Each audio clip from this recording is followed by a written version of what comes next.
नमस्कार विद्यार्थी मित्रांनो. आपण आज पाहणार आहोत मोठे होत असलेल्या मुलांना. हे स्थूल वाचन आहे डॉक्टर अनिल काकोडकर यांचं. याचा स्वाध्याय पहा. टिपा लिहा. हा अतिशय महत्वाचा लेसन आहे. बोर्डाला याच्यावरचे प्रश्न हमखास विचारले जातात. तुम्ही लक्ष देऊन तो लेसन वाचा. तेव्हाच तुम्हाला त्याचा अर्थ काय आहे तो समजून घ्या. त्यानंतर तुम्ही तुमच्या मनाने प्रश्नांची उत्तरं लिहा. टिपा लिहा. याच्यामध्ये पहिला प्रश्न आहे बार्क. बार्क हे भाभा ॲटॉमिक रिसर्च सेंटर म्हणजे भाभा अणुसंशोधन केंद्र या नावाने लघुरूप आहे. डॉक्टर होमी भाभा यांनी भारतातील अणुसंशोधनाचा पाया घातला. त्यांची आठवण म्हणून त्यांचे नाव या संस्थेला दिलेले आहे. ही संस्था आता प्रचंड मोठी झालेली आहे. अणुसंशोधनाच्या क्षेत्रात कार्य करू पाहणाऱ्या अनेक नवीन मुलांना तिथे कार्य करण्याची संधी उपलब्ध करून दिली जाते. अनेक मुले इथल्या ट्रेनिंग स्कूलमध्ये संशोधन करत असतात. योग्य प्रशिक्षण घेऊन स्वतःला सक्षम करून स्वतःचे मार्ग शोधून पुढे जातात. आपले उज्ज्वल भविष्य घडवत असतात. प्रश्न पहिल्यामधला दुसरा आहे. डॉक्टर होमी भाभा. डॉक्टर होमी भाभा यांनी भारतातील अणुसंशोधनाचा पाया घातला. भारतातील अणुसंशोधन केंद्राला त्यांचेच नाव दिले आहे. बार्क ही भाभा ॲटॉमिक रिसर्च सेंटर म्हणजे भाभा अणुसंशोधन केंद्र या नावाने ओळखली जाते. अनेक मुले-मुली इथल्या ट्रेनिंग स्कूलमध्ये संशोधन करत असतात. या शिक्षण घेणाऱ्या मुलांना भेटायला त्यांनी प्रोत्साहित करायला डॉक्टर होमी भाभा यांनी नेहमी तिथे येत असत. डॉक्टर होमी भाभा म्हणजे प्रचंड स्फूर्तिदायक असे व्यक्तिमत्व होते. लेखक स्वतः या ट्रेनिंग स्कूलमध्ये शिक्षण घेत असताना डॉक्टर भाभा 3-4 वेळा स्वतः तिथे आले होते. त्यावेळी स्वतःला सक्षम कसे करावे, ऊर्जा कशी मिळवावी, स्वतःचे मार्ग कसे शोधावेत, यासाठी त्यांचे मार्गदर्शन लेखक डॉक्टर अनिल काकोडकर यांच्यासाठी फारच महत्वाचे ठरले होते. स्काय इज द लिमिट ही परिस्थिती केव्हा निर्माण होऊ शकते ते पाठाच्या आधारे लिहा. लेखक बार्क या संस्थेत ट्रेनिंग स्कूलला गेले होते. तेव्हा ती संस्था सुरू होऊन जेमतेम 7 वर्ष झाली होती. लेखक ट्रेनिंग स्कूलला असताना होमी भाभा 3-4 वेळा तिथे आले होते. एकदा लेखकांनी त्यांना विचारले, आम्ही इतकी मुलं मुली आहोत, पण सर्वांना पुरेल इतकं काम कुठे आहे इथे? तेव्हा ते म्हणाले, तुम्ही त्यांची काळजी न करता सर्वजण संशोधन करा. त्यासाठी सरकारला किती खर्च येतो याचा आता विचार करू नका. तुम्ही स्वतःचं काम निर्माण करा. बॉसने सांगितले तेवढेच काम करायचे आणि सांगितलं नसेल तर आपल्याला कामच नाही असे समजायचं. हे चूक आहे. ही प्रवृत्ती गेली पाहिजे. भावांनी सांगितलेल्या या मुद्द्यातून लेखकांनी स्वतःला सक्षम बनवले. त्यातूनच त्यांनी ऊर्जा मिळवता आली आणि स्वतःच मार्ग शोधता आले. यावरून लेखकांना कळले की आकाशाला कितीही मोठी पोकळी असली तरी आपण स्वतःचा मार्ग स्वतःच कोणाचाही आधार न घेता सततच्या प्रयत्नाने शोधला तर तोही मिळतोच. अशा वेळी स्काय इज द लिमिट अशी परिस्थिती निर्माण होऊ शकते. बोर्डाच्या पेपरला हा प्रश्न नक्की विचारला जातो. प्रश्न तिसरा. मेटलायझिंग प्रक्रियेवर काम न होण्यामागची कारणे कोणती असावीत असे तुम्हाला वाटते? लेखक ट्रेनिंग स्कूलमधील प्रशिक्षण संपवून बार्कमध्ये इंजिनियर म्हणून जॉईन झाले.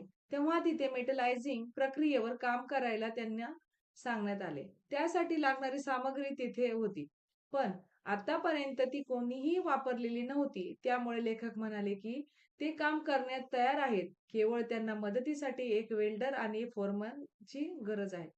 त्यावेळी त्यांना नकार देण्यात आला. आपल्याला स्वतःला सगळे करावे लागेल असेही त्यांना सांगण्यात आले. वरिष्ठांची आज्ञा म्हणून लेखकांनी सुरुवात केली. बरीच धडपड करून लेखकाने ते काम पूर्ण केले. मग वरिष्ठांकडून या कार्यक्रमाची व्याप्ती वाढवण्यात आली. हे करूया, ते करूया असे बरेच काही बोलले गेले. नंतर वरिष्ठांनी लेखकाला विचारले की आता सांग, तुला काय काय पाहिजे? तुला वेल्डर पाहिजे? फोरमन मिळेल? वेल्डर मिळेल. आणखी काही हवे असेल तर तेही मिळेल. त्यावेळी लेखक म्हणाले की मला आता काहीच नको, मी स्वतः सगळे काम करीन. त्यावेळी लेखकाला सांगण्यात आले की काम सुरू करण्याआधीच लोक वेगवेगळ्या मागण्या करतात. त्यांच्या या वृत्तीमुळे मेटलायझिंग प्रक्रियेवर काम अजिबात झालेले नव्हते. स्वतःला काम करता येत नसताना दुसऱ्यावर काम ढकलण्याच्या प्रक्रियेमुळे मेटलायझिंग प्रक्रियेवर काम सुरू झालेले नव्हते असे मला वाटते. आधी केले मग सांगितले या उक्तीचा यथार्थता स्पष्ट करायला सांगितली. म्हणजे उक्तीची जी सार्थकता आहे ती स्पष्ट करा. म्हणजे महाराष्ट्राला संतांची फार मोठी परंपरा लाभली. आधी केले मग सांगितले या उक्तीप्रमाणे सर्व संतांनी कार्य करून दाखवले. उदाहरणे द्यावयाची तर संतांनी प्राण्यांवर दया करण्याचा संदेश आपल्या अभंगातून फक्त दिला नाही तर संतांनी ते करूनही दाखवले. संत नामदेव भुकेल्या कुत्र्याच्या मागे तुपाची वाटी घेऊन धावत गेले. संत एकनाथांनी भर उन्हात तडफडत असणाऱ्या गाढवाला काशीहून आणलेल्या गंगेचे पाणी पाजून समाजापुढे एक नवा आदर्श ठेवला.